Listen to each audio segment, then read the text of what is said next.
Yeah, it's quite awkward compared to live events. Yeah, in live events we just stay at backstage, and then the presenter will call us to the stage, and then we come. But right now it's really awkward to to just wait here, and if people can actually.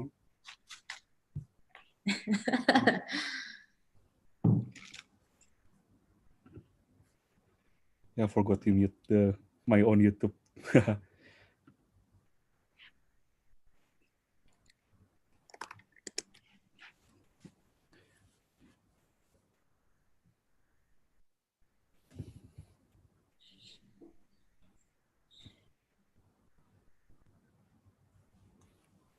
Okay, maybe let's just wait for 5 more minutes before we start.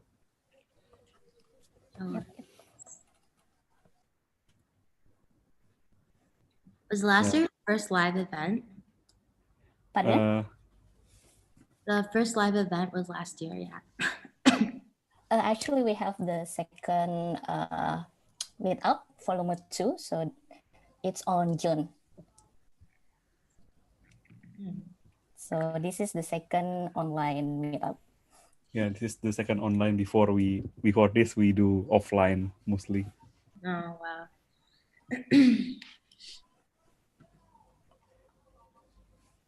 And you guys are all still working from home? Or... Yes, we've been working from home from March. Yeah. How many people has put for RSVP for the audience? We don't put up any registration because we stream it live. So yeah, we don't do registration at this for this one. All right.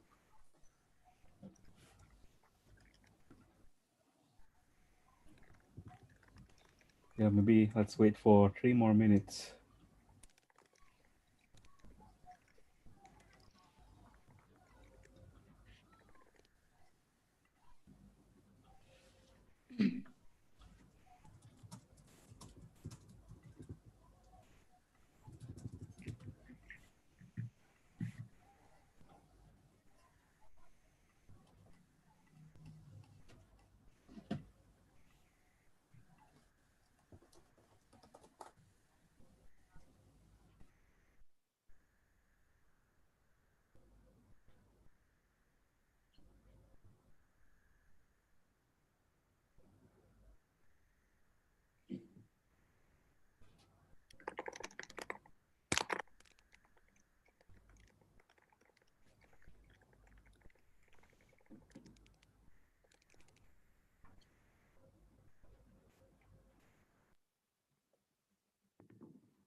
So when did Gojek first start work from home? Is it at the same as the initiative? Yeah, basically. I think we started like a week before all the initiatives started. So it was still, like the first week was so nice. Like no one knew how long this was going to be, right? The first week was so nice because everyone thought, oh, you can just sit at home in your PJs.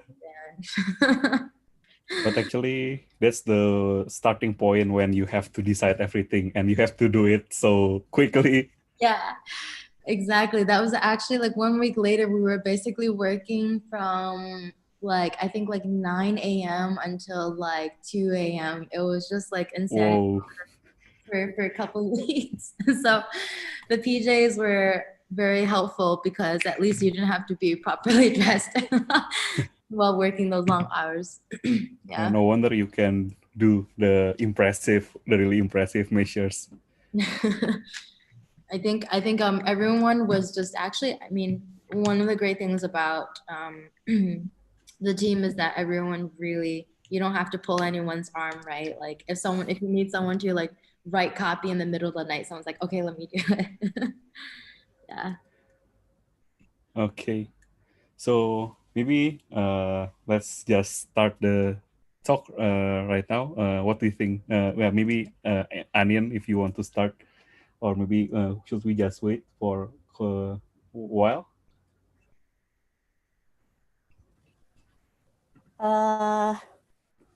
Probably we can just start.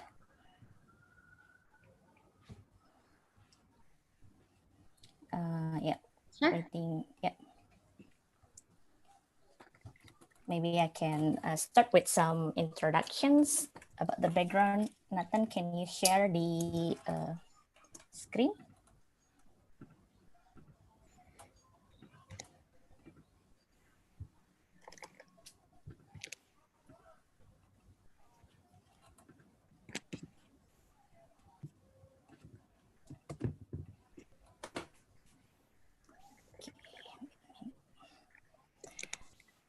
Okay, let's just start it. Hello, everyone. Thank you so much for sparing your time and join our online meetups. So this is our Volume 3, so our third meetup. So Service Design Meetup is one of the event initiated by Service Design Indonesia, or in short, we usually call it SDID, where we will share and have conversations around service design topic with various speakers. If you attended the Volume 2 back in June, the topic was about a shift in service. So we discussed about how industry or services are changing and adapting with the COVID-19 environment. And in this Volume 3, we think that it would be interesting to continue the discussions to see the backstage side of it. A bit background on our topic today. Recently, we know that Somia did a global study with other consultants around the world about how delivery up in the time of COVID-19.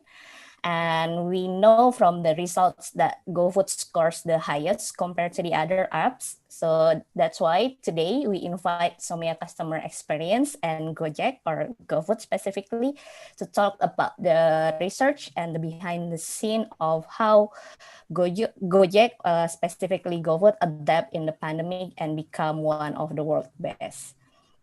So first of all, let me introduce our today's speakers. So my name is Anin from Service Design Indonesia, who will moderate today's sessions. And I'm here today with Nathan from Somia Customer Experience and also Susan from GoFood. Can you guys introduce yourself a bit? Maybe starting from Nathan. So yeah, hello guys. My name is Nathan. I'm from Somia Customer Experience. So what's Somia Customer Experience? Somia Customer Experience is an innovation and experience consultancy. We are based on Indonesia and Singapore, and as a consultancy, we help our clients to accomplish more and serve their customer better using our approach.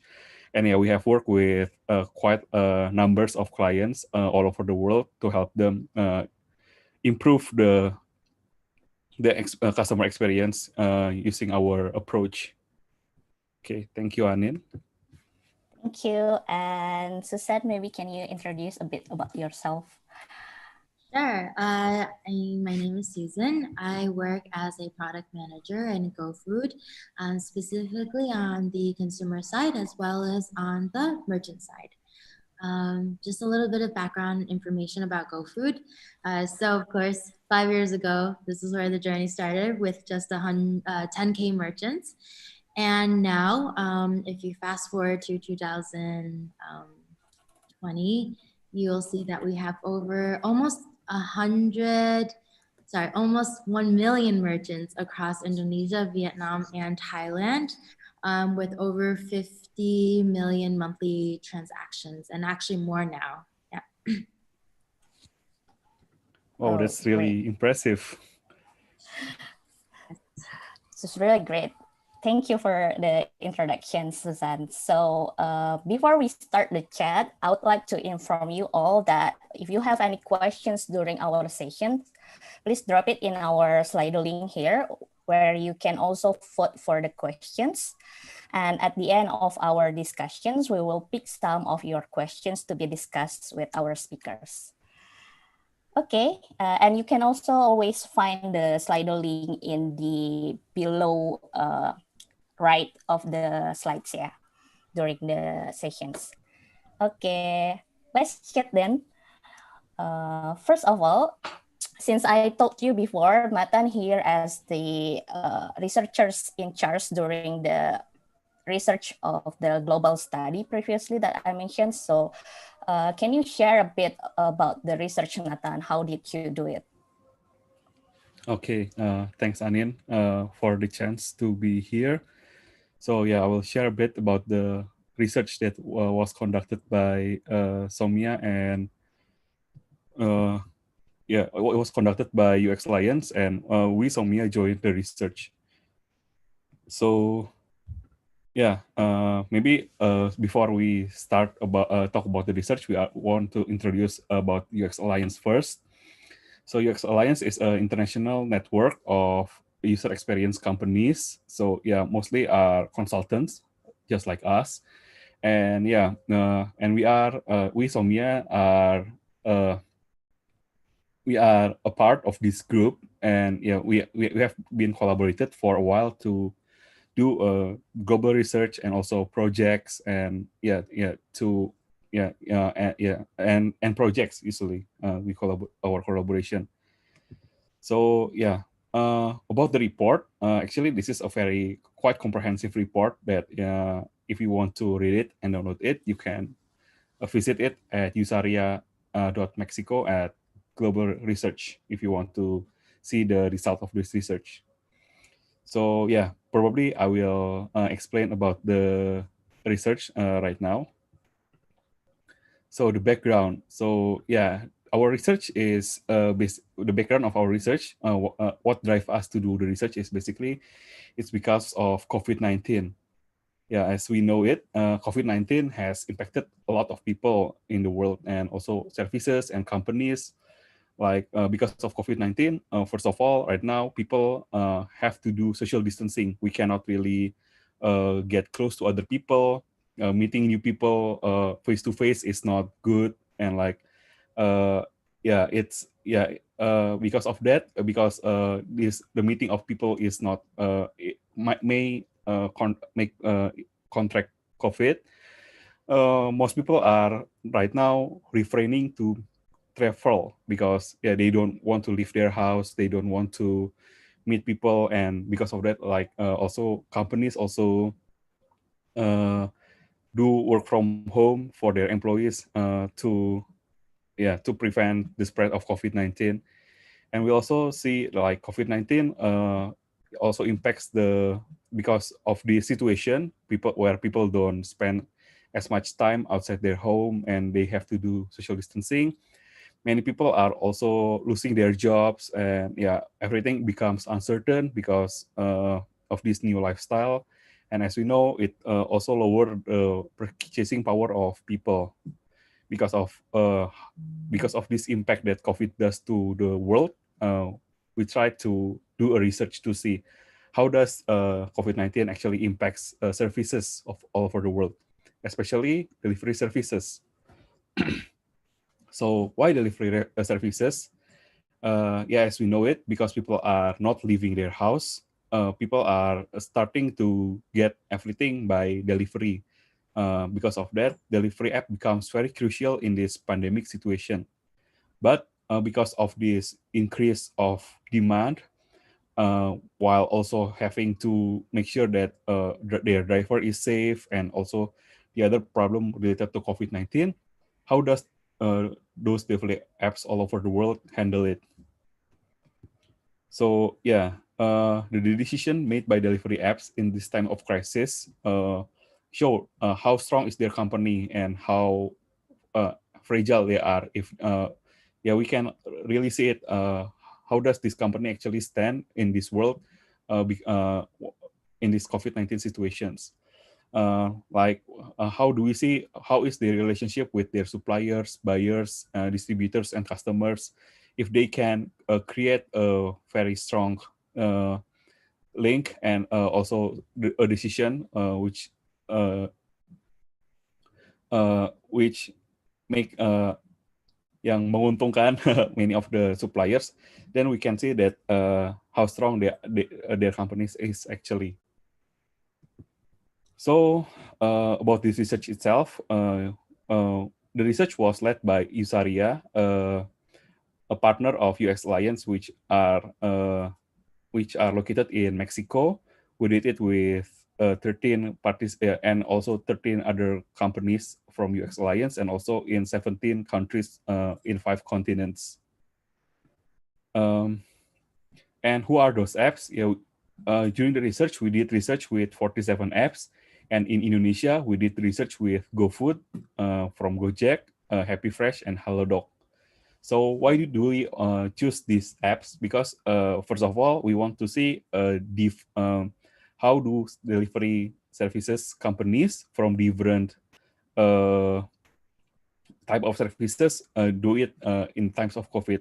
So we choose GoFood as the food delivery representative, Happy Fresh for the groceries representative, and Halodoc from online medicine representative. So yeah, we also don't want to create like competitive review between 2 companies. So we just pick a company based on with have different services. So yeah, guys, maybe also the viewers, our viewers. So what do you think about what behind the scenes of the delivery order for your dinner? Like in this situation, yeah, what we see as the customer, we only order it from our phone, and then like after that, in a while, the food will come to your doors, or maybe right now will come to your you don't meet face to face with the drivers, but yeah, basically the food comes to you and serve it on the table. But is it actually that simple? How is it? How does it work at the back end of the process? So yeah, because of at delivering a service, there are actually many stakeholders and issues that needs to be cared of. We will go one by one from this. Like the first one is the safety and protocols of the people. Like since we are not leaving our home, and we are actually sitting in our living place and just wait for the food, yeah, our role of buying food has been replaced by the people who right now have to go on the field to actually buy the food. So how does the delivery company make sure people are safe from COVID-19 itself, and how to make the protocols that can be followed by these people, so it can make sure that the people who are doing the deliveries are safe, the partners who provide the food or the medicines of the groceries are also safe, and from those two, how can it also make sure that you as the users are also safe from COVID-19. The next one is, the second concern is about the manpower and product availability. As we know it, because of COVID-19, the demand of the delivery apps actually increased a lot. People are, because they are staying at home, many of those people are right now trying delivery services instead of going to where they can buy the products themselves. But it poses a new issue. First of all is, some companies don't have the manpower to actually serve the many people. Because of that, the schedules are mixed. There are many unavailable schedules that so people cannot really buy what they want. The users cannot really buy that what they want at the time that are needed. Like if they need some medicine urgently, can they get delivery people to buy it, or because of that it needs to be delayed because of the delay. And also the second thing is about the stocks of many things, especially the stocks of, if you remember, during the start of this pandemic, like face mask and then alcohol, hand sanitizers, stocks are ran out everywhere. But how can these apps actually handle those kind of things, this kind of issue? And then the next one is the awareness of about COVID-19 from the users and stakeholder point of view, like the partners, and then also the people.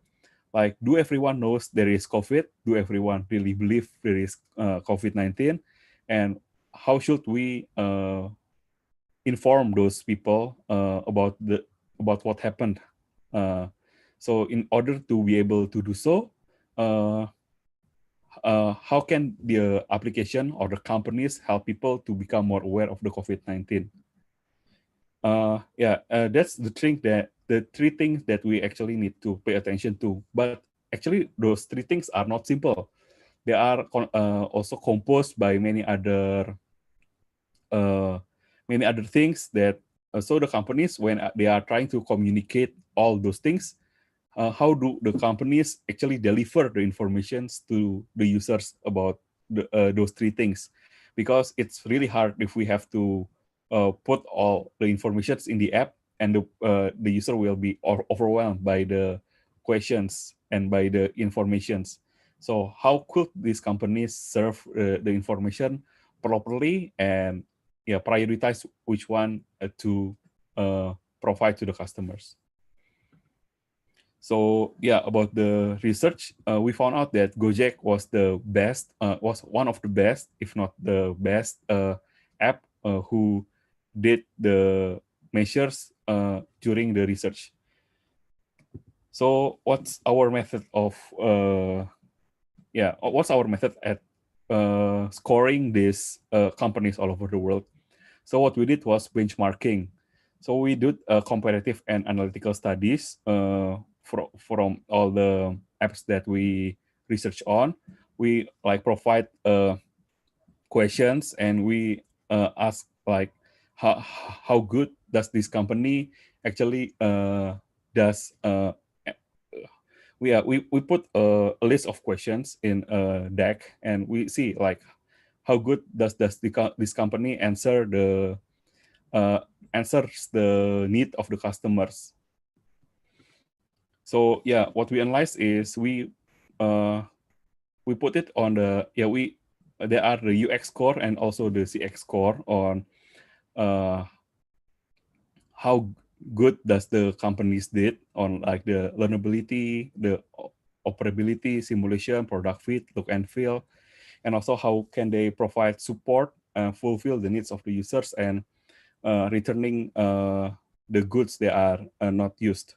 So from this analysis, we found out that Gojek really did a really great score at really excel and in doing those stuff.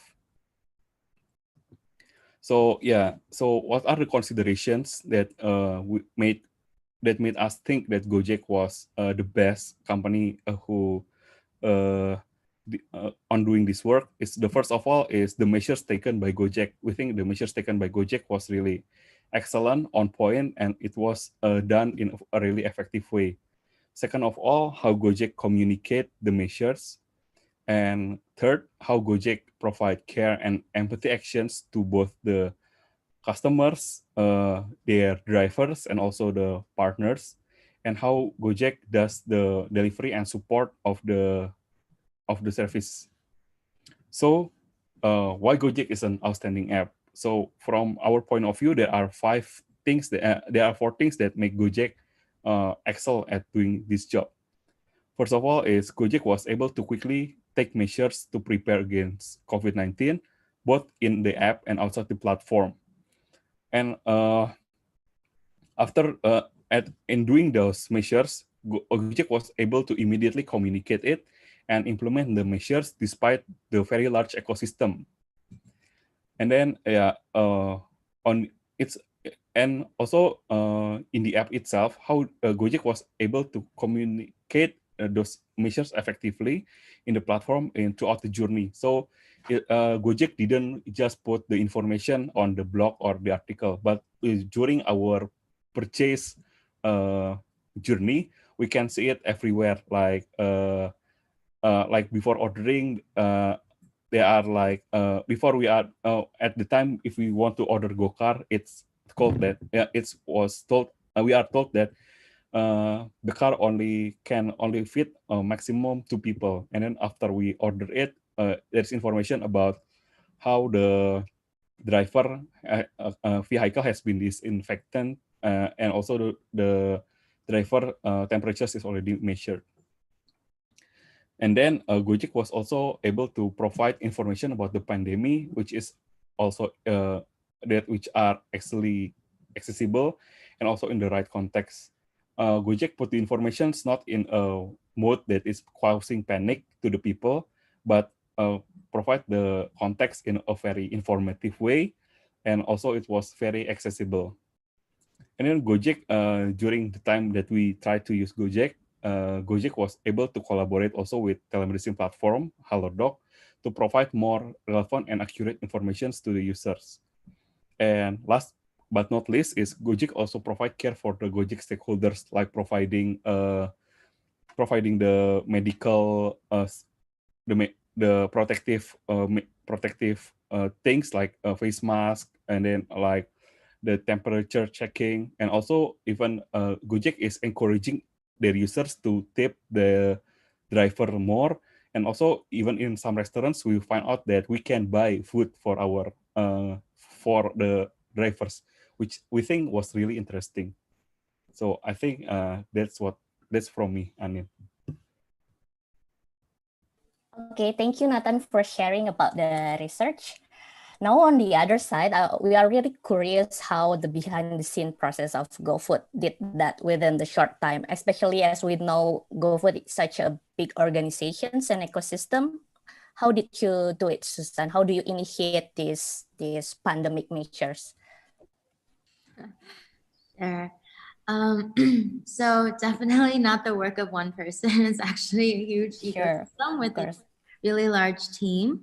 But before we start diving into how GoFood was able to quickly ideate and execute our COVID initiatives, wanted to give a bit of context additionally on how what we rolled out, as well as who our main key stakeholders are, right? Do you mind going to the next slide, please? Yep, and the next one. All right, so this is how it started. March 15th, just around, I believe, a week or two after offices started locking down and we had already started working from home. The Slack channel was initiated by Catherine, who's the head of GoFood. And you can see here that this was basically the inception of all of our product changes, our business initiatives, as well as our COVID-19 communications. And from the message from Kat, right, you can tell that we did not realize that we would still be sitting at home 9 months later because it says it's a temporary and short group, right? Yes, but we are still here. Short, yeah. You hope hopefully a short temporary group, yeah. Hopefully next year we can archive this channel. Slide, please. Yes. These were basically the three main focus areas, right? We know that within our ecosystem, and when I say ecosystem, this is the end user, of course, our merchants, and of course our drivers, right? These were all of the main focus areas for all of our partners, actually, right? The first thing was to really understand how do we initiate protective measures for our merchants and our drivers and our users. Second was the Di Rumah Aja campaign, right? Which is basically social distancing as well as pushing for using GoPay for contactless payments and for GoFood contactless delivery, right? Leaving the food at the gate or in the lobby somewhere. And the third, of course, the third part of what we needed to focus on is really understanding our ecosystem, like we have to have our drivers and we need to have our supply, right? Which is our merchants, right? How do we ensure that we can actually support our drivers, we can support our merchants during these times, especially given that, you know, at the time, Go Ride and transportation was completely locked down across Indonesia. So our drivers were not making income from, you know, cars and transport. So this was basically going to be their sole source of income, as well as for our merchants, because there were skyrocketing prices, right, for supplies, right? Like I remember someone pinging me and saying the price of onions has like increased significantly. Our merchants need onions. Like how are we going to support them, right? We also realized that our merchants were really negatively impacted because of course offline dining was no longer an option. And also for some merchants, they can even go to work, right? But basically from our side, right, we really wanted to curb the spread of COVID through collaboration with our stakeholders and support social distancing, right? And do as much as we can to keep our partners productive and safe. Yeah. So after the March 15th, after March 15th Slack channel was created, in the next couple of weeks, it was basically pure chaos. We're working basically from, I would say like 9 a.m. to 2 a.m. on most of the days, making sure that we can support all of the changes within all of the ecosystem. And of course, this is not only on the product team, this is with communications, marketing, with our merchant ops teams, especially our driver ops teams, basically everyone across the board, right, working on this. What was kind of actually easier about rolling these set of changes out is the absolute alignment from every single person involved in the company, knowing that this is the biggest priority, right? Which is how do we support our partners and how do we ensure the safety of everyone, right? So there were basically, I would say, less arguments or less discussions, right? And more of like getting things out and getting things done. Right. So in the middle of March, we rolled out quite a few initiatives, right? Like contactless delivery in both the driver and the consumer chats, tipping nudges, treat your driver to a meal campaign, and launching services, new products and SKUs on GoFood so that people don't have to leave their homes, right? For example, we started selling things that we don't necessarily consider food items. We started selling soap on GoFood, as well as packaged foods, antibacterial wipes, just key necessities that people need on a day-to-day basis. We just wanted to make sure that they don't have to leave the house unless they had to, right? And this is really when we basically leveraged what we currently had, all of our existing assets on GoFood for these to roll this out within just a week, right?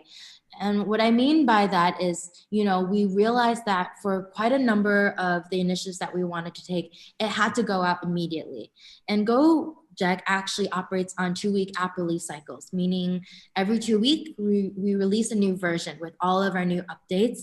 And then of course we have to wait another 1 to 2 weeks for user adoption here, right? So meaning we have to wait for users to update their apps to get the latest changes. We knew that we couldn't wait 1 month for us to be able for the consumers, the merchants, and the drivers to be able to see all of these changes, right?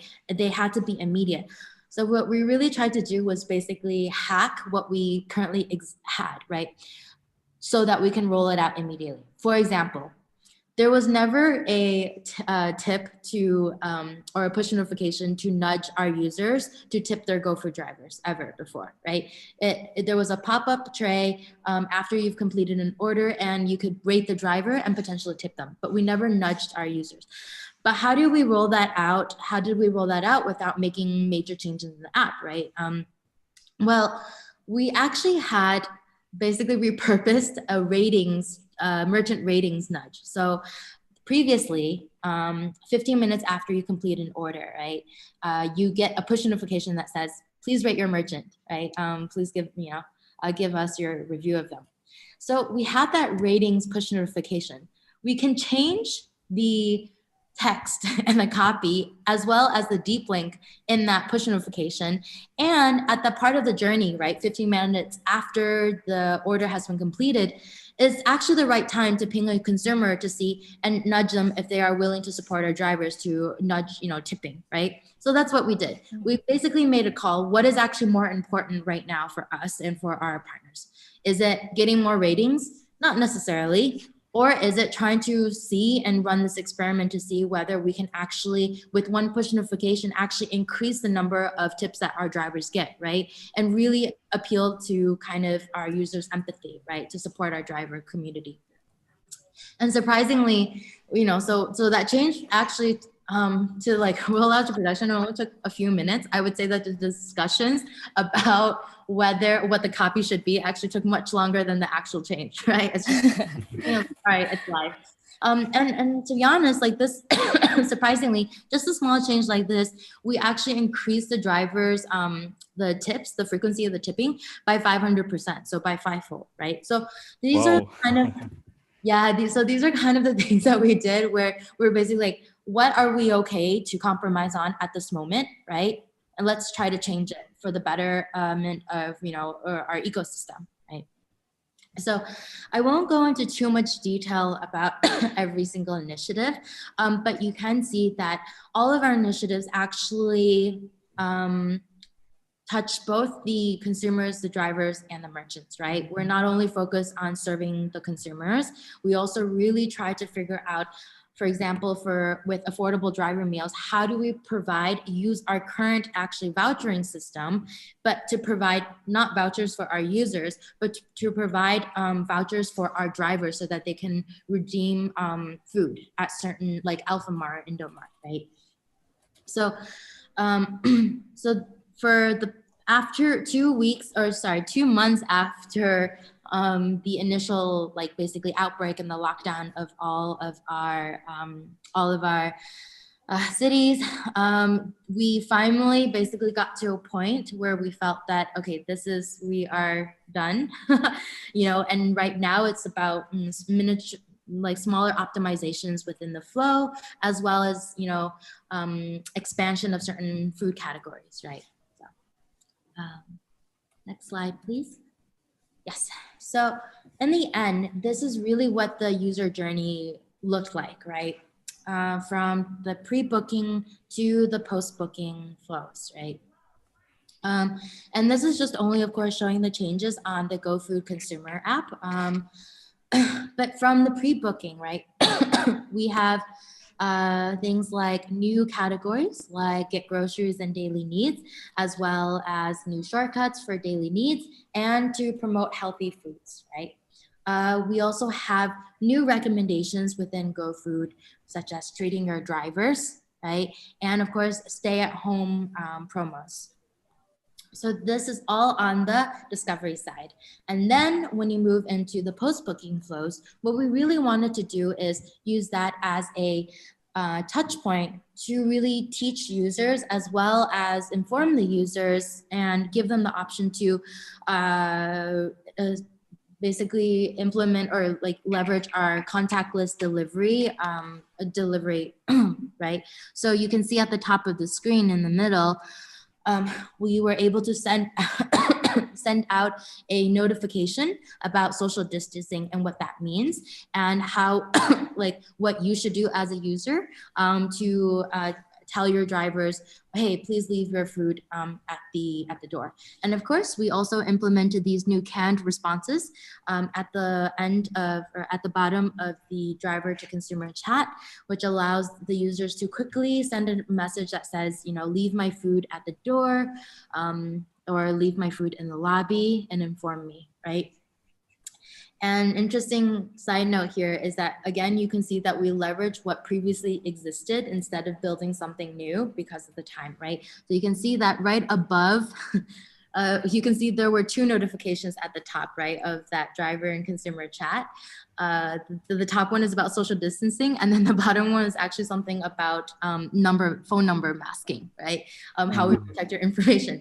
And again, this is not the best UI in the world. We're not saying that, but we really had to do something, right? And at this point, it was more about speed versus saying, okay, there's too much copy, or there are too many components that we're showing here, right?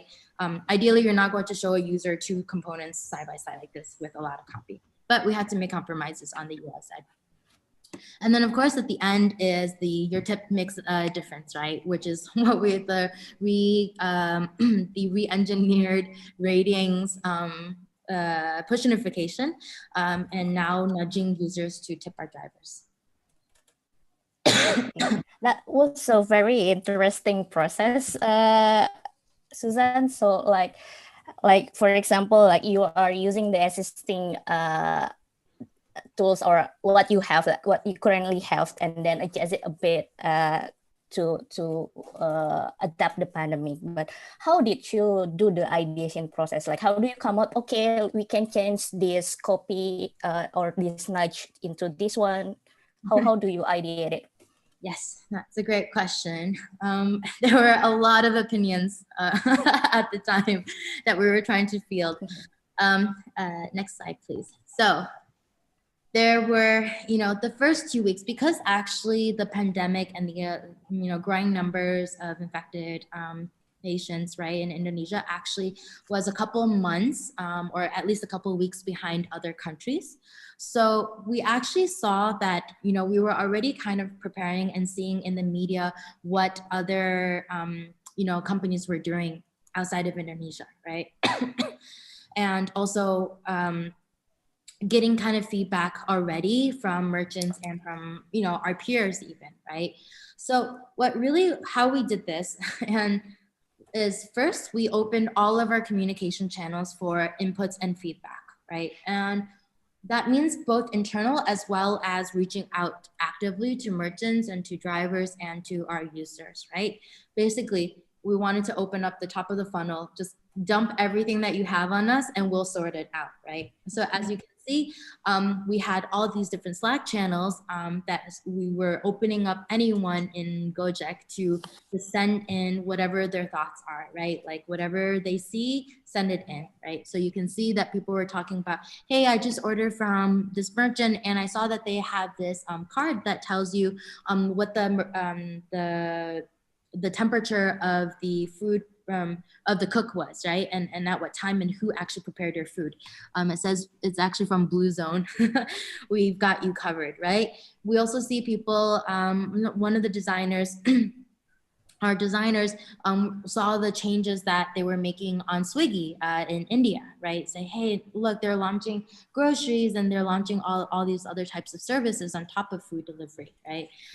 And even someone got a push notification on their Apple Watch from Zomato, right, saying, oh, please, and this is of course also in India where they were saying, hey, please tip your drivers and please support our ecosystem and please support our merchants, they're suffering, right? Please support your favorite local small businesses, right? So first things first, we opened up all of the communication channels. It was a flood of information, right? It was just on an ad hoc basis. But of course, we also are going through this very methodically as well. So the second point here is building a hypotheses or on top of data points that we already see. Of course, Gojek is known for how much data that we have, right? So the BI team immediately started analyzing trends, not only on the consumer app, but also trends in the merchant app and the driver app. And really even looking at things like how frequently are certain words being used in our customer care unit tickets, right? Or what is the increase of our customer care tickets, right? There's a lot of data that they look at. So we look at the data, and I'll share some examples later of what the data comes to, like what form the data comes to us in. But we basically look at the data and basically build hypotheses around why is this number changing, right? Why do we see this trend? And then also, what do we do like about it, right? And is this number scary enough that we need to do something about it, right? Like, how do we act on the number? The third point then is when we start kind of bringing in additional feedback and insights from user research, as well as from the CCU, the MCU and the DCU. And these are all of our care units for all of our stakeholders, right? The drivers, merchants, and consumers. And this is really to help us validate our hypotheses, because you can't necessarily tell a story with just the data, right? You can't just look at data and say, okay, this is what's happening. What do we do? You have to really get some kind of human insights into explain what that data could potentially mean. And then finally, it's like a ruthless prioritization to figure out what can actually be achieved within a short amount of time.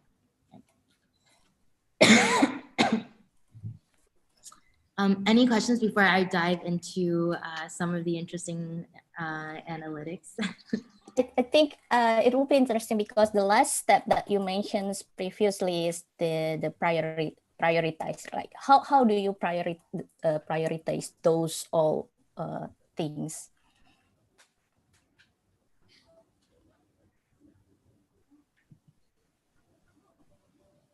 Yeah. Hello. Sorry. Yeah. Sorry, it's raining here. Sorry, the last step that I mentioned was on the impact, right? Or sorry, the prioritization. Yeah. Sure. Yeah. I can go through, I can just share really briefly a little bit about what kind of data and insights that we were getting. And this is quite interesting, right? Sure, so sure. For example, we saw an increase in our AOV, meaning like our average basket size. So people were actually increasing in increasing like the order amount, right? Like because you're at home with your families, right? So some of these insights are like, now thinking about it, they're like more obvious, like what the data was trying to tell us. But there were also some that we really wanted to make sure that this was like true, right? For example, why would weekly transactions to our smaller businesses drop, whereas the transactions to our enterprise merchants like McDonald's, KFC, Domino's, they were increasing significantly, right? So those are the kind of data points that we were looking at, right?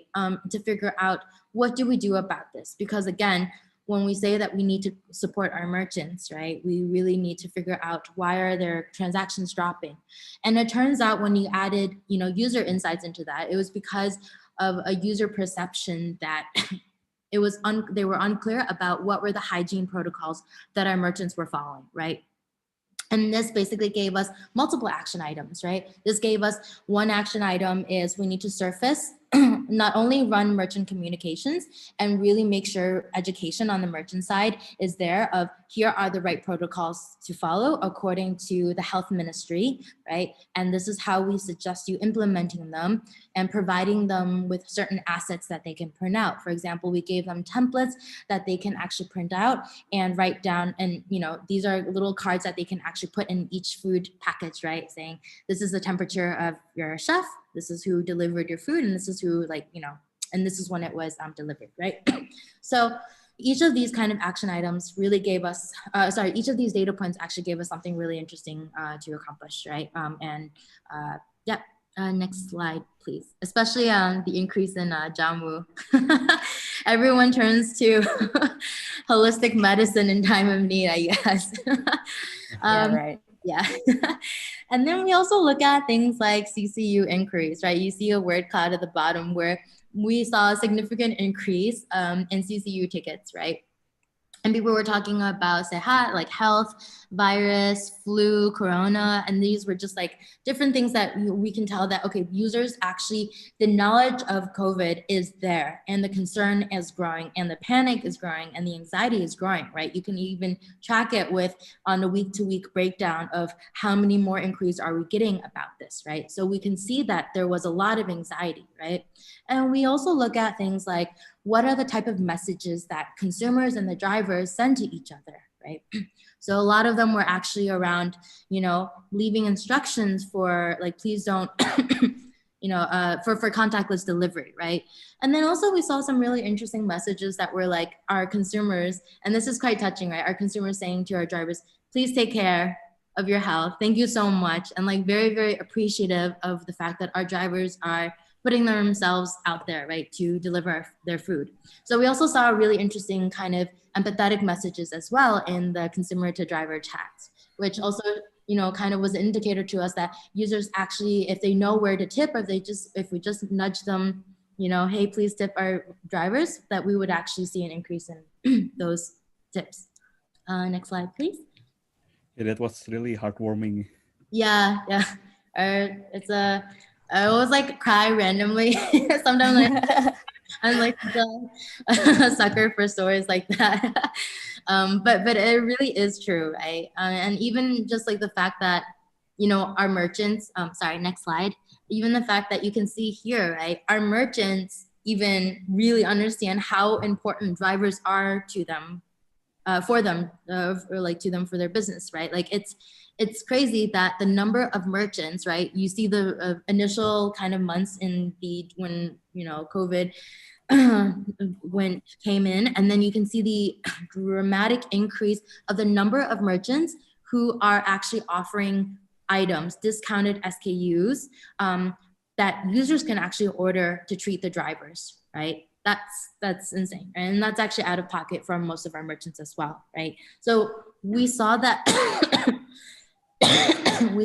our merchants also really are so tied into the ecosystem and really want to do their part to help our drivers. So when we saw this like increasing trend, right, we're like, wait, we should really feature these merchants. And I'm sure like users would not, if they can, they would also say, okay, you know what, 20 DAO for an additional meal, if I can afford it for that meal for our drivers, why wouldn't I do that, right? So we also decided to feature these merchants. So all of these kind of really interesting trends, like not only indicate to us, like, we also get a lot of ideas from our drivers and what our consumers are naturally doing, right? Not just like insights from what other people are doing or insights from our data, but really we see that our consumers and our merchants and drivers also help indicate and nudge us towards what is the right thing to do. And all we need to do is just support it with some, feature enhancements, right? So maybe a bit curious about giving back. So so the giving back means the discount or the food given to the drivers, yeah. This one. Yes, exactly. So this is actually, we actually started featuring merchants who in their menus, in their menus, they actually have a section, they set up a section called, these are our meals or drinks for our drivers, for your driver. So as a user, and they're usually heavily discounted, right? So what you actually do as a user is when you're ordering food, let's say I'm ordering a meal set for myself, I also add another meal onto my order for the driver, and you can actually give that meal to the driver. Very interesting. And of course, last but of course, this is very important, is what the users were actually saying. So while the analysis was going, while all of these inputs were coming to us, we also have our user research team really going out and trying to validate all of our questions, right? For example, I'm worried in the purple, right? I'm worried about the food hygiene because I don't think there's a SOP in place for GoFood merchants' food hygiene, right? And this is something that is we really validated our hypotheses why the smaller merchants were suffering and why there was an increase of orders to the enterprise merchants, right? Because the idea is that enterprise merchants have certain SOPs already, and then smaller businesses are still trying to figure out, right? And this wasn't necessarily true, but this is something that people perceived and thought of. Yeah. Next slide. Oh yeah, sorry. Maybe, yeah, Anin first. Yeah, I was just curious also, like after like you collect all these ideas, right? Like then how did you then also quickly implement that ideas within this only 2 weeks? Yeah, if Yeah, I'm not mistaken, just a couple days. like crazy. 2 weeks not for user testing only, but it's all already with the implementation. That's quite crazy.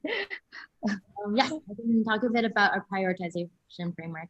Can you help me go to the next slide? Yes. Maybe just a bit curious first about these slides. So how do you conduct the user research in such quick manner? It was like, yeah, like Anin said, you have to implement things and do user research. Just curious, how do you do it? The good thing for the user research team is that we have so many users in Gojek, right? Even if your success rate in contacting users is like 1%, that's already quite a number of people that you can talk to. But in reality, like the actual mechanisms are in-app, right? We send out push notifications. We segment the users, right? And depending on what we want to learn, right? For example, we'll segment out, we'll target only the GoFood users who have the highest frequency across certain areas. And then we send them a push notification, which can link to a survey, right? Other types, it's through just calling, right? Contacting the users through CCU first, and then making sure that they're comfortable with us calling them and asking them questions. Yeah. All right. So yeah, next questions. Next slide. So prioritization. This is just a little, really quickly about how we move so quickly, right? It's really because of the tooling and the framework that we use to make decisions. And the framework that we use in Gojek is called Darcy. Have you guys ever heard of it or use it? No, please explain maybe. Sure. So Darcy is, the D stands for decision maker. And that is basically the one person who gets to decide yes or no on any issues that come up, whether it's about prioritization or any kind of implementation details. That is the one decision maker, because we have so many different cross-functional teams, right? It's not only GoFood, we're working with driver, we're working with ops teams, we're working with other product teams, we're working with our platform teams. How do we get a decision and a consensus quickly? Because this is about speed of making decisions, right? Oftentimes the execution doesn't take long, but the decision-making process and prioritization takes long, right? The alignment.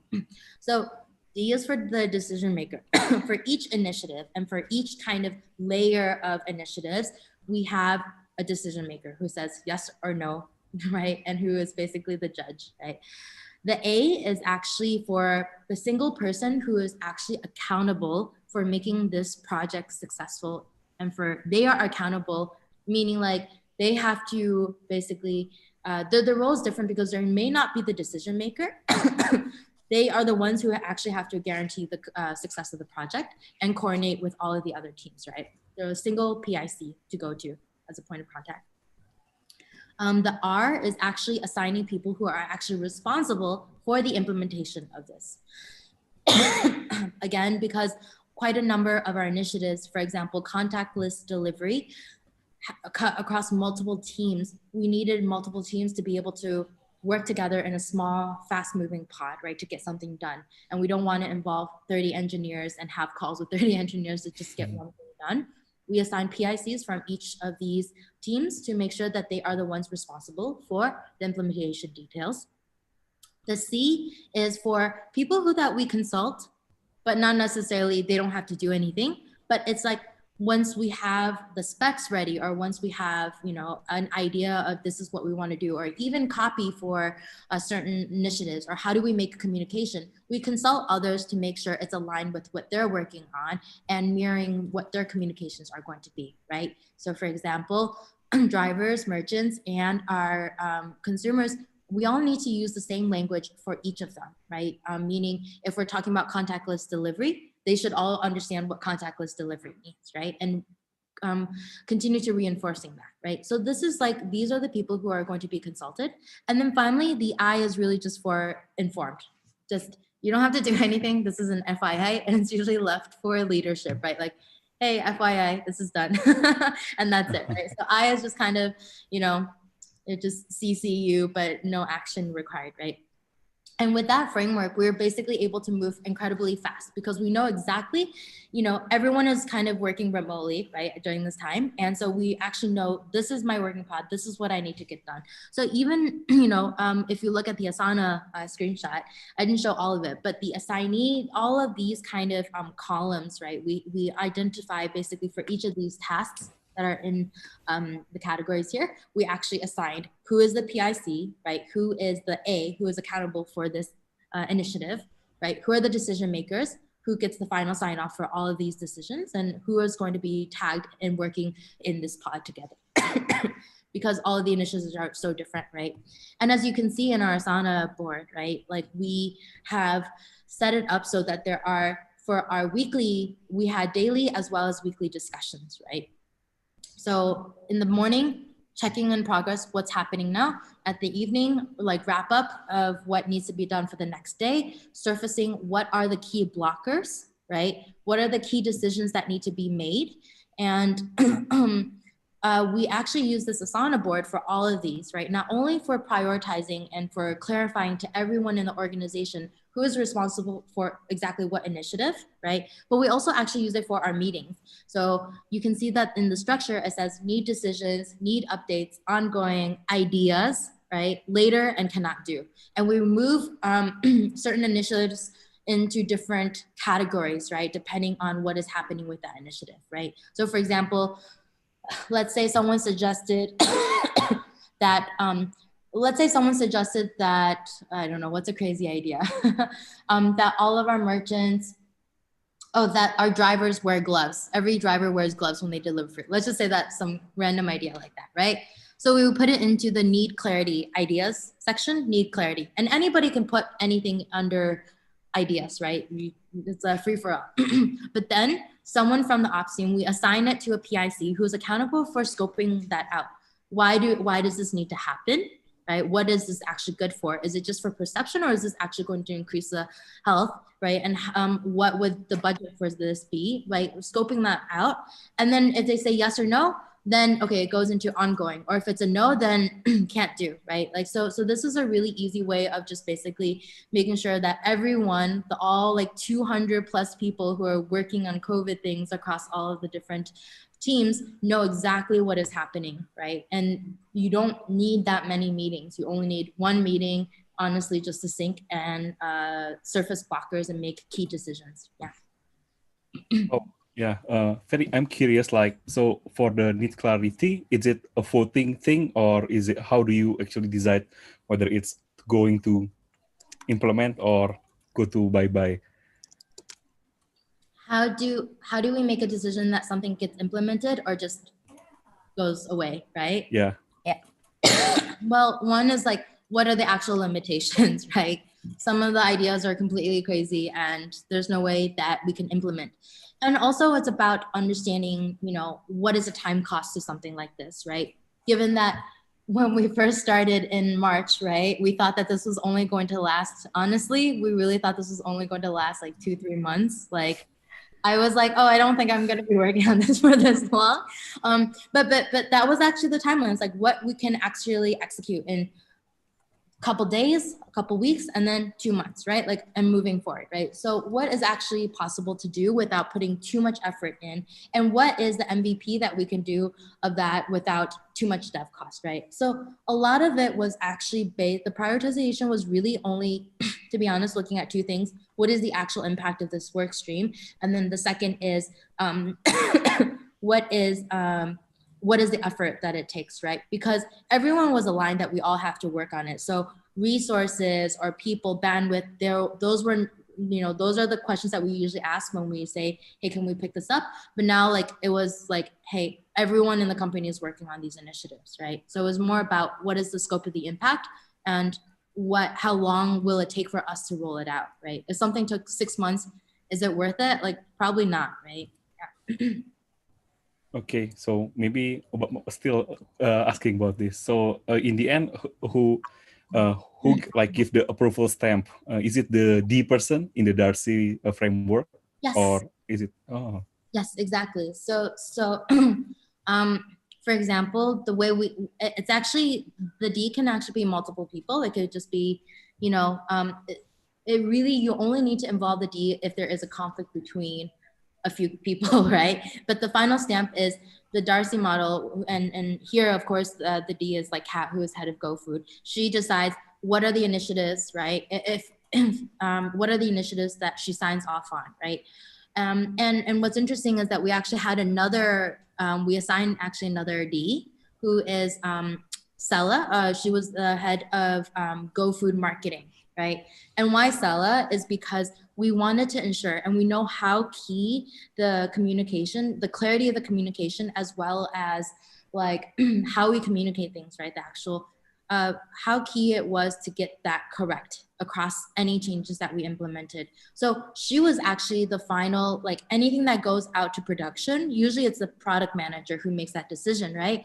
But I basically said, Sela, because you're in the loop about what is happening on the merchant side, what is happening in the, the whole ecosystem, and you have the most clarity on how to communicate something to a user, to a merchant, to a driver, you get the final say and the sign off on everything that we do. So when you see these like crazy messages that we have, like talking about copy and whatnot, at the end of the day, I always check and say, Sela, are you okay with this? And she says, yes. Okay, then we take it live. And you can actually read, if you squint a little, you can read at the top, it says, read me. All comms, me should be confirmed by Marcella, right?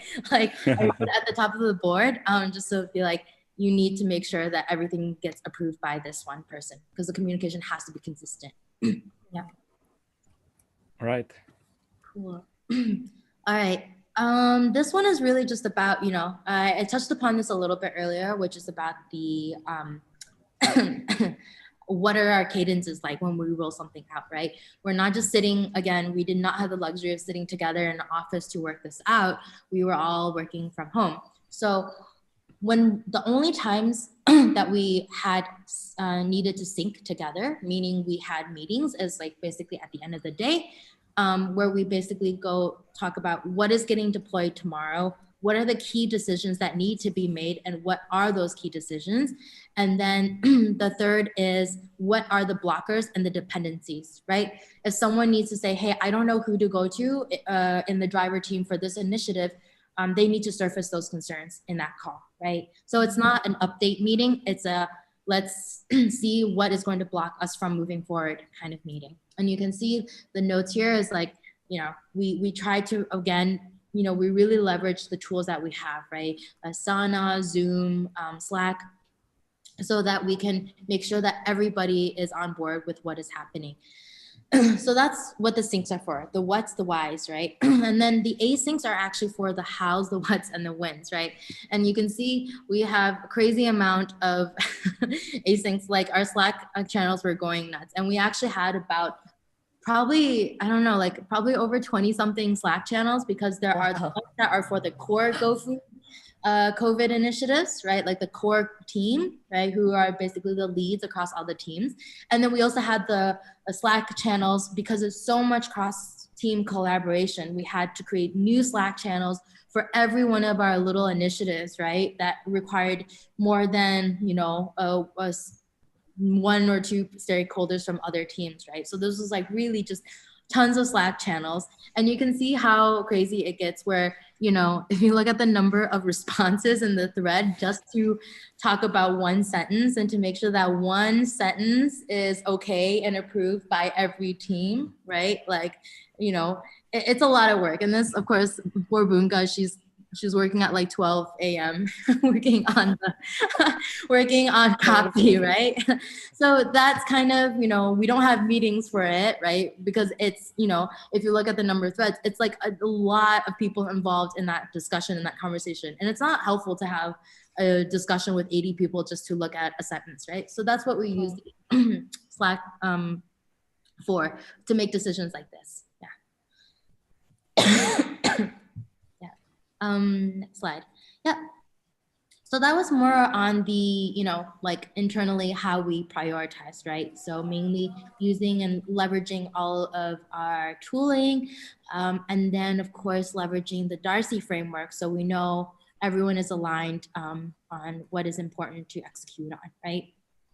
And of course, we have all of the information from, like, we make these decisions based off of the data from BI team as well as from the user insights, right?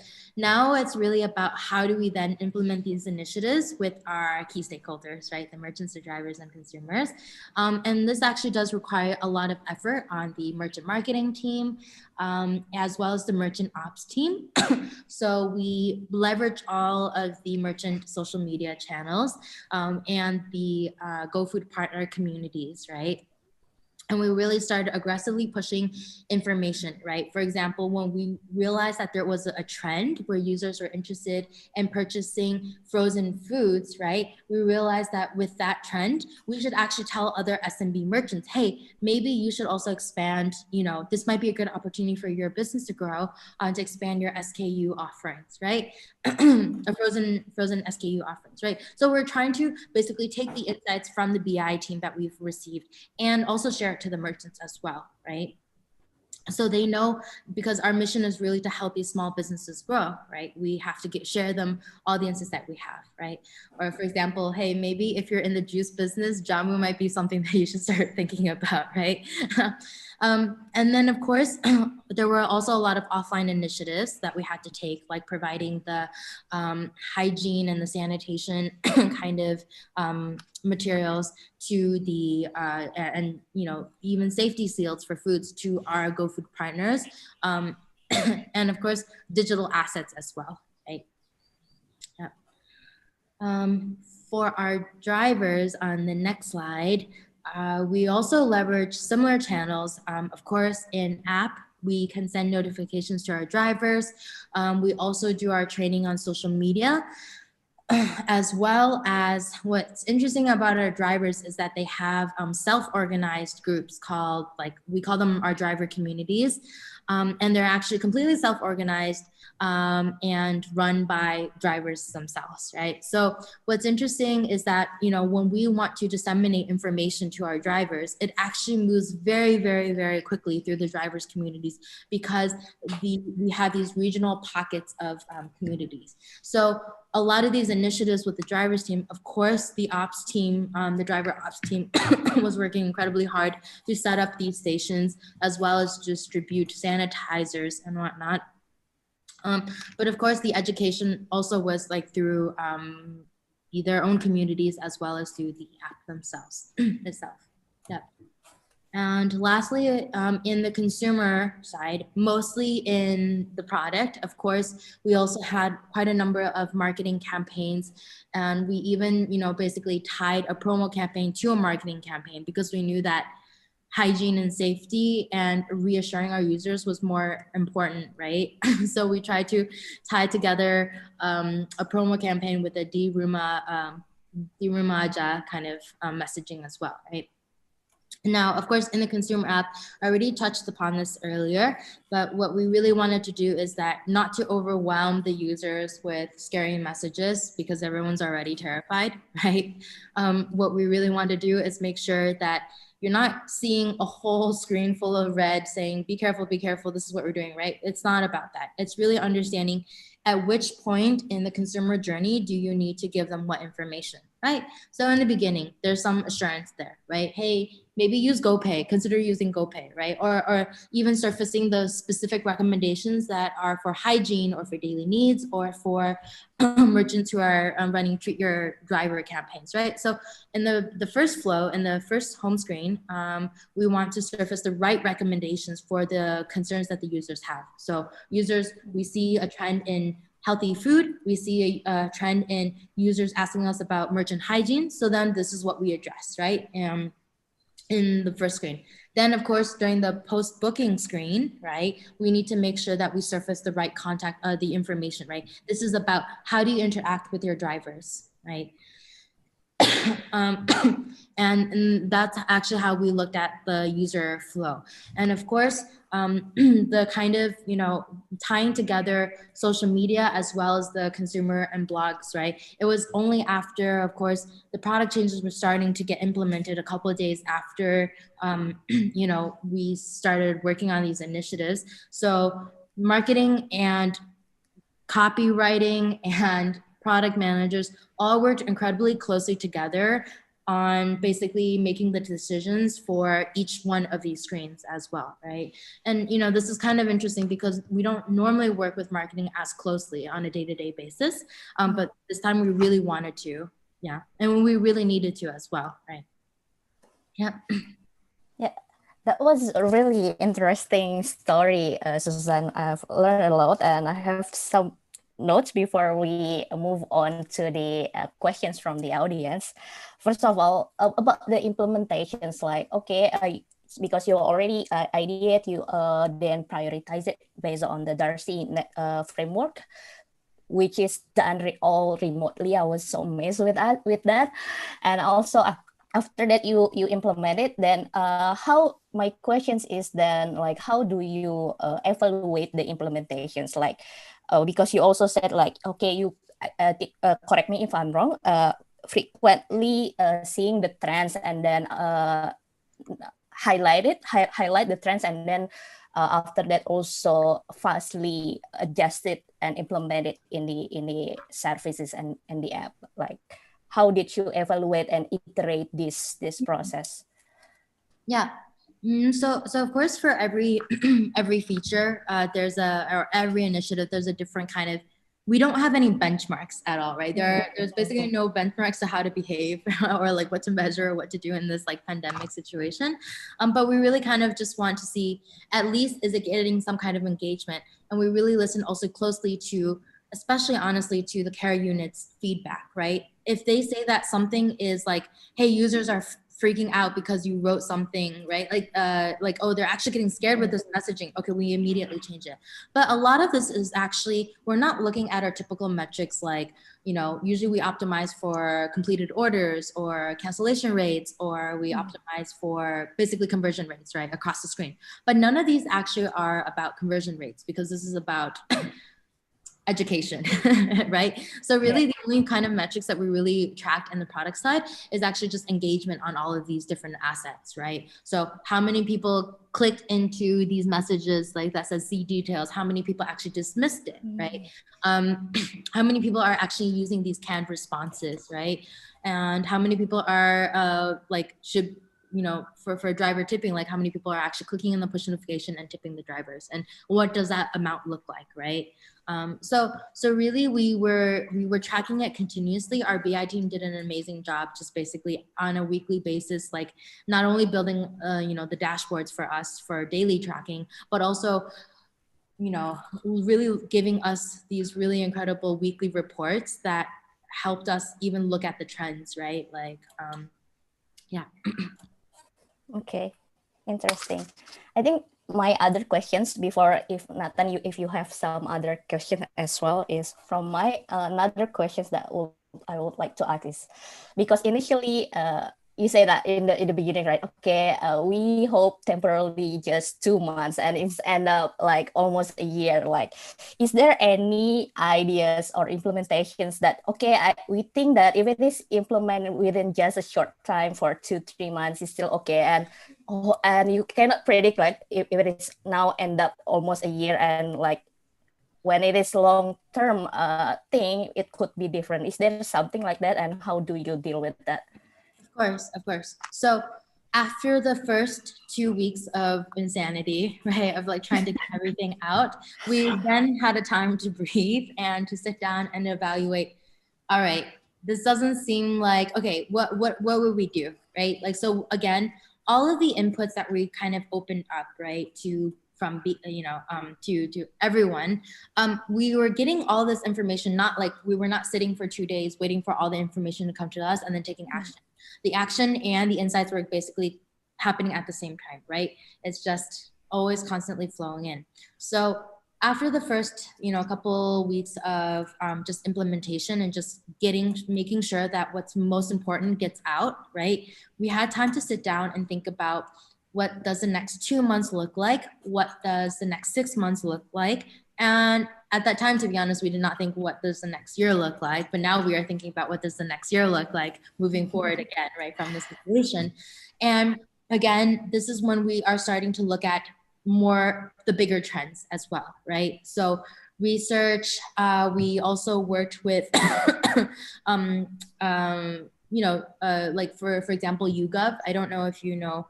Basically, we worked with quite a number of people to understand, what are the global trends, what are the industry trends, what are the nationwide trends, right? So, for example, the education part was very important in the beginning. Now everyone is accustomed, right? And also, like, people are going out, right? Like, people are kind of like, we're tired of this. We're tired of like sanitizing everything. Like, people have a better understanding of how COVID gets spread, and they are not as anxious about it, right? So now it's probably time to reevaluate all of these educational touch points, right? We don't necessarily have to have so many on the GoFood home screen, right? So every couple months, we do evaluate what is working and what is not working, right? And moving and in our 6-month plan, right, we see certain trends that are quite interesting for us, right? For example, we see that there is actually a huge increase in home kitchens, right? And this is something that nobody actually thought was going to happen. But during the pandemic, people are exercising their creativity and their cooking skills and baking skills, and actually starting businesses, which is like an amazing thing, right? And so now we actually have to think about this, right? With this influx of home kitchens, how can we support these home kitchens, not only, by showcasing maybe in GoFood, right, on the consumer app, but how do we actually make sure home kitchens, how do we support them with GoBiz, right? Because certain protocols are actually different, right? So, for example, we, in the past couple months, we already started working on a series of changes to support any merchant from being able to be onboarded by themselves. So meaning they don't have to fill out a web form, wait a couple weeks to become a GoFood merchant. It's actually, you just download an app and you just download GoBiz and you self-onboard. So there are bigger initiatives when we look at these kind of global trends, these industry trends, and then the trends within the country, right? Yeah.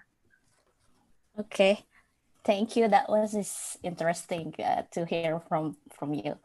Do you have any questions, Nathan, before we move on to the questions from the audience? Yeah, I think hearing from this, I think you really did a Gojek, and you really did a great job at the remote work framework thing. So I think you can make that into another webinar only about that, because I think that's really interesting how you manage to everyone is working at home, but right now they are working harder and have to coordinate more, and how do you actually do that? And that's really, really interesting, I think. So maybe for the SDID volume 4 the other webinar. Okay, so we now move on to the questions from the audience. We already received a couple of questions here. I will start from the most voted questions first. Okay, this one I think for Susan. So the question is, reflecting back, what would you have done differently or will do differently in the future since the pandemic is still around? Personally, I would have set up a better work from home situation. I guess the question is probably towards about the app and our initiatives. Yeah.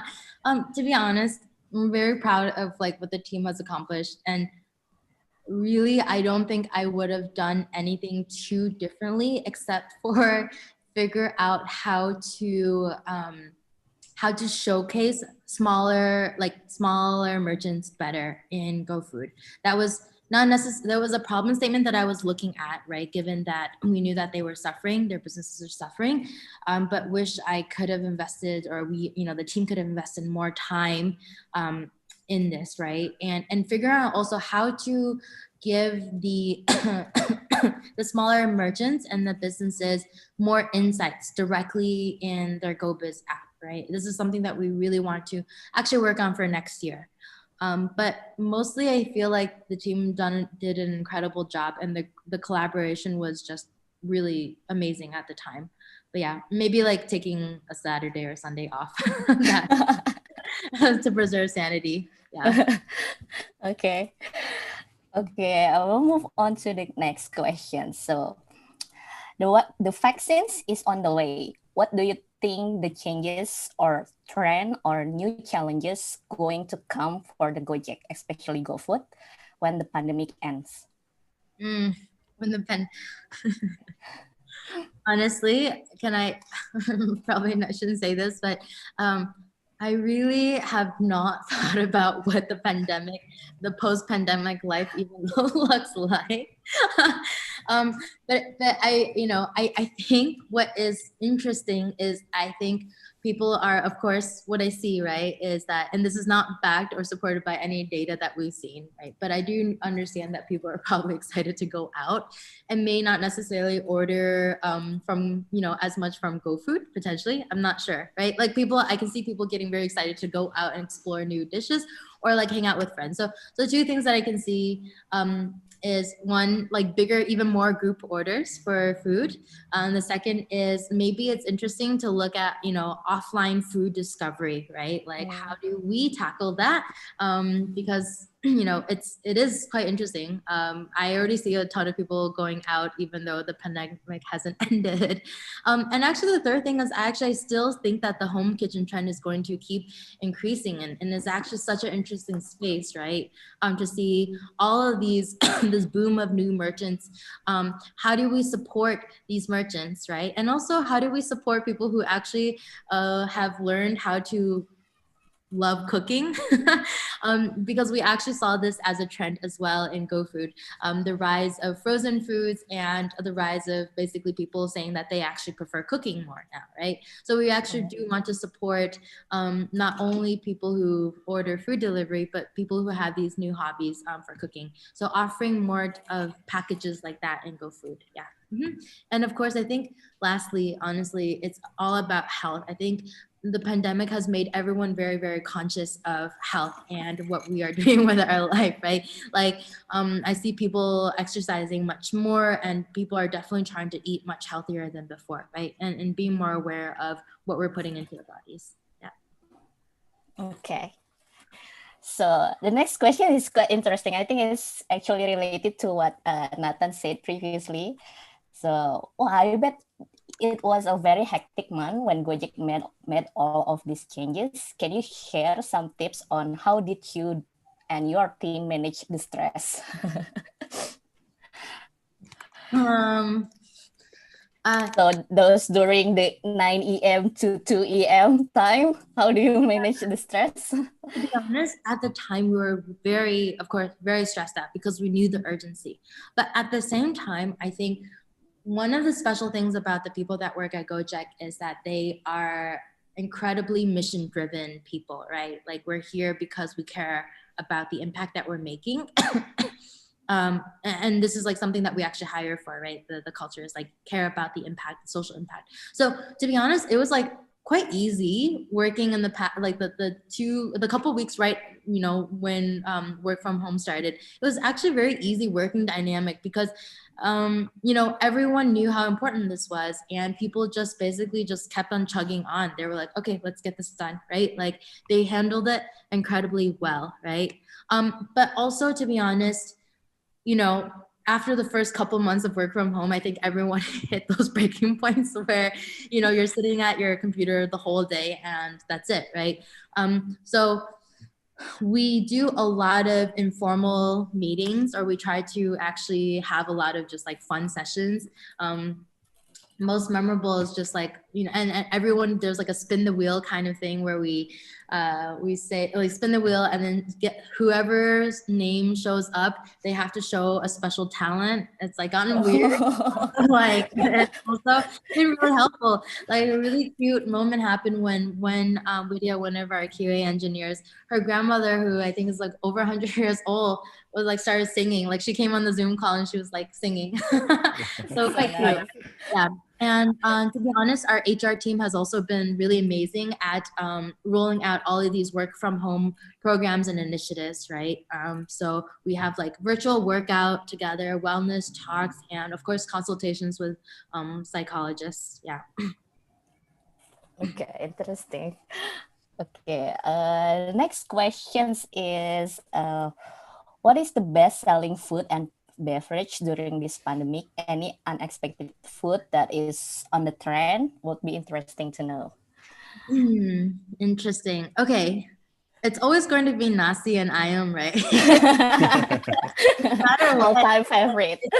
Definitely we're still in Indonesia, so it's still the rice, chicken, and coffee. No, but we definitely also see quite a number of snack foods, right? Like donuts, fritters, like gorengan, that kind of thing, and a lot of group orders, like much bigger orders, because you know when you do hang out, it's just hanging out at home with your family and friends. So we see quite a number of those type of orders, right? And you know, some of the other interesting trends that we saw in GoFood was like, for some reason, people started ordering more, or at least searching for more white bread. I'm not sure. This was like one of the things that I was like, I don't know what to do with this insight. Like, I'll just leave it alone. Yeah, but a lot of snacking, coffee orders, and bigger orders as well. Yeah. Okay. Okay, the next question. Oh, actually, this one I would like to give it for the closing, but it's okay. I will ask it now. So, what is the biggest learning for your team working process in this pandemic situations?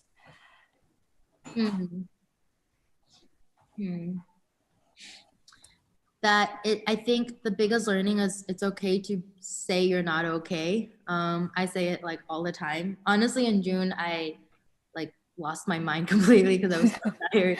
But you know, I think that's the thing, right? Is that it's really hard in a very competitive environment, or actually not competitive, but in a very driven environment, right? When we're working with really smart people who are like perfectionists, it's very hard for you to say, I'm really tired, or I just can't think anymore, or like my brain is dead, right? Like it's hard to say that because everyone feels like everyone is still on top of it, and you're working 24/7, and you're always, you know, there's so much context that's coming in, and so many inputs, right? So thinking like being able to say that you're not doing okay is actually probably one of the best things that you can do for yourself and also for your team.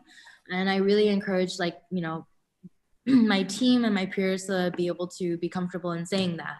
I think that also helped a lot, because not only does it help yourself in just saying, hey, you know what, I'm just being transparent, I'm not okay right now, I need some time off, or I might be slower to respond on Slack, or I might not be responding as quickly in emails because of XYZ, right? It's like, it's setting the expectation for the team as well, right? And also, like, I think it makes you feel better when you realize you're not the only person going crazy during this pandemic. I think everyone has like like, I know like one of my dads like has been shopping online a lot on Tokopedia. So whenever we have something like, hey, what do you think you know, he would buy, he's just like, okay, if your eyes are feeling a little bit, you know, blurry from staring at the screen all day, this is what I recommend, right? So everyone has different coping mechanisms, but really understanding yourself enough to say, I need a break is okay. And I think also, yeah, being very transparent about what you're feeling. Yeah, because probably everyone else is feeling the same. Yeah. Okay, thank you. So probably just a few couples of questions more since we are starting a bit late previously. Maybe we can go until like about 5 minutes more because I saw some interesting questions here. This one, I think for Nathan first, the questions. Sorry if I missed the explanations. What was the research only done in Gojek Indo, or did you also take a look at the other countries? Yeah, so for Gojek, we only do it in Indo. So because I'm living in Indonesia, I'm more responsible on researching on what happened in Indonesia. So yeah, that's quite a short question. It's a short answer, I mean. Okay, next is for Susan again. So to protect both drivers and the customers, I believe Gojek has to be very strict with the health protocol. Were there any resistance from the drivers? No, honestly, with continuous education, there was not a lot of resistance, and actually the drivers have been incredibly supportive about implementing the health protocols. I think partly also is because the drivers themselves need to, like, it's not for the consumers, also it's for everyone, right? So the drivers are also incredibly aware of what it is to, why you have to wear a mask all the time, right? And so no resistance actually from drivers. I think everyone really understood that this was something that was very important, and for our consumers or for our end users to feel comfortable continuing using Gojek, everyone has to cooperate, right? Yeah. Okay. Next is any challenges in gathering the user insights within the short period of time? No, our research No. is like completely insane. I don't know how they do it. Like they even started doing webinars or like Zoom, like we started actually running these empathy sessions with like users as well as merchants, right? We have like a session called Ask Merchants Anything and Ask Users Anything, right? And they actually, I don't know how they do it. It's like some magical typer who, the entire conversation is of course in Indonesian, and not everyone on the team speaks Indonesian, right? And so while the conversation is going on, there is a live translation being typed out. I'm just like, how is this happening? No, but honestly, it's like the research team, and I think honestly, the also like the tooling that we use, like, you know, even Zoom, just a lot of new features and tools to actually help with these processes, right? And to help us run our research. What's also interesting and unique to Gojek is, of course, I can talk to almost anyone, and they're probably a GoFood user or a Gojek user. So that also gives us an advantage as well, right? Like I can ask people, actually, you know, because I'm not Indonesian, sometimes I also want to have a second like opinion or a few different opinions on some of the things, right? For example, when we were rolling out frozen foods, I actually had to go through like a huge Excel spreadsheet, right, with one of my coworkers, because I had no idea what any of the words, like like outside of normal dishes, I don't know what some of these words mean, right? So I'm like, what is this, right? Is this considered a frozen pre-prepped food, or is this like considered ready to cook? Like I just like need those that help to understand the cultural nuances, right? Like there was like, you know, there were ones where like I saw a merchant had tried to sell like a bag of like chicken head or like chicken feet, and I was like, is this allowed on GoFood? Is this really commonly used, right? Like those kind of things. I think we always tend to kind of just get a second opinion from someone on the team or someone who's sitting next to me. Yeah, but honestly, no major kind of blockers to being able to conduct research during these times. Yeah. Okay. Thank you, Susan. I think that was our last question since it's already past our time. Thank you so much. It was a very interesting story. We have a lot of learning from that. Yeah, probably as Nathan said, we can say that we can make another even later. So curious with and interesting to hear your team, you and your team way of working and how to handle with this pandemic. Okay, so thank you again. Thank you also for all the people that watching these sessions. Hopefully we can see you in another